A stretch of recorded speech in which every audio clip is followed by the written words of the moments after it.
September 7th, 2021, I believe, is when Bitcoin officially became legal tender in El Salvador. President Bukele announced it, I think, in like May or June or something like that of 2021, that this was going to happen in September. September 7th is the day it happened. And then Bukele and the El Salvadorian government bought and started buying Bitcoin. That was part of their plan.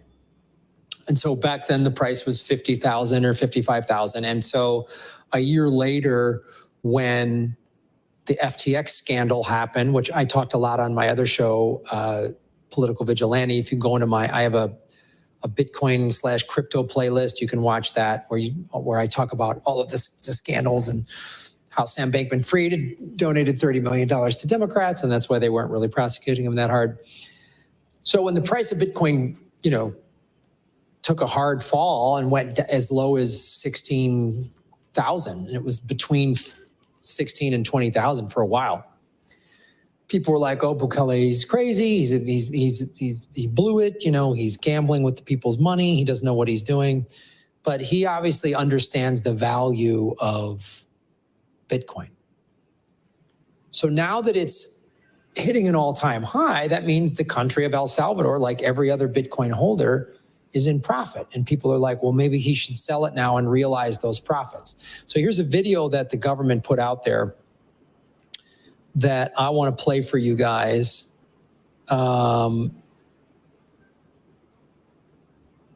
Because, and Stacy retweeted this yesterday. So this is the video right here. Let me just get this queued up. Let me get this. It's a really cool video that was put out by the El Salvadorian government. It's in Spanish with English subtitles. Worth watching why El Salvador has never sold any of its Bitcoin. That's what Stacy put up. This was reposted by the president. That's why I like the president. He posted up. Y El Salvador sigue ganando. El Bitcoin está al alza. Y El Salvador sigue ganando. Es más, si nuestro país decidiera vender sus Bitcoins ahora, además de recuperar el 100% de su inversión, obtendría más de $7 millones de ganancia. Entonces, ¿por qué no vende ya? Para entenderlo, hay que considerar 4 cosas. Primero, desde que El Salvador adoptó el Bitcoin como moneda legal junto al dólar, comenzó a generar otros tipos de ganancias. Miles de entusiastas empezaron a venir de todas partes del mundo. Esto ha significado un aumento en turismo, inversiones, generación de empleo y mejora de economías locales como Bitcoin Beach. Segundo, aunque la adopción aún es temprana, millones de salvadoreños ya han usado el dinero del futuro y cientos de miles aún lo hacen. Se bancarizó a un porcentaje de la población que no lo estaba. Y también se ha logrado que miles de salvadoreños ahorren decenas de millones de dólares en comisiones por enviar remesas. Tercero, el gobierno de El Salvador compró bitcoins, que ahora valen $7 millones más de lo que costaron cuando fueron adquiridos. Cuarto, con la minería de bitcoins, el gobierno genera ingresos adicionales al usar excedentes de energía geotérmica de los volcanes, que de otra forma se desperdiciaría. Ahora, en lugar de desperdiciarla, esa energía se usa como recurso para aumentar nuestra reserva nacional del activo digital de mayor valor en el mundo. Sin embargo, en todo este tiempo, los grandes medios internacionales y algunos medios locales han publicado miles de notas tendenciosas y negativas sobre la adopción del Bitcoin y sobre nuestro país, especialmente cada vez que el precio baja. Pero ahora que está al alza, todos se han quedado callados. Algunos hasta llegaron a decir que El Salvador caería en default por invertir en Bitcoin, es decir, que no tendría capacidad para pagar sus deudas, cuando evidentemente la realidad es todo lo contrario. Entonces, ¿por qué no vender ahora y obtener las ganancias logradas en dólares de los Estados Unidos? La respuesta es simple. La estrategia de El Salvador es a largo plazo.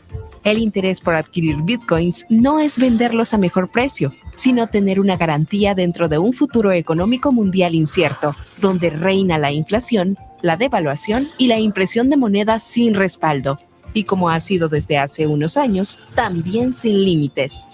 Así El Salvador está cada vez más preparado para enfrentar una crisis económica mundial. Además, si bien el precio del Bitcoin es fluctuante, ha demostrado una tendencia al alza desde que fue creado. Su valor ha aumentado 1.400 millones% desde su primera transacción, cuando se adquirieron 2 pizzas por 10.000 bitcoins. Esto quiere decir que incluso bajo el análisis tradicional de su valor en dólares, mientras más tiempo se retenga, mayor será su valor a largo plazo. A diferencia de los expertos que tanto criticaron esta decisión, el gobierno salvadoreño no piensa en pequeño, sino que tiene una estrategia a largo plazo. Una estrategia integral que va más allá de una ganancia de trading. Y lo está demostrando ahora que nuestro país no vende al alza. Okay, so you can see there, I thought that explained it pretty well, why they're not selling. Because the main thing, and this is, this is the thing about Bitcoin, and this is the thing that Bukele and El Salvador understands, is it's a stay against inflation, right? So even though the price of Bitcoin fluctuates, and people say, oh, I've lost this, I bought Bitcoin at this price, but I've lost this much money. It's only a loss if you sell it, right? So if you bought Bitcoin at 65,000 3 years ago, you didn't lose money unless you sold it below that price. So that's why holding on to it makes sense.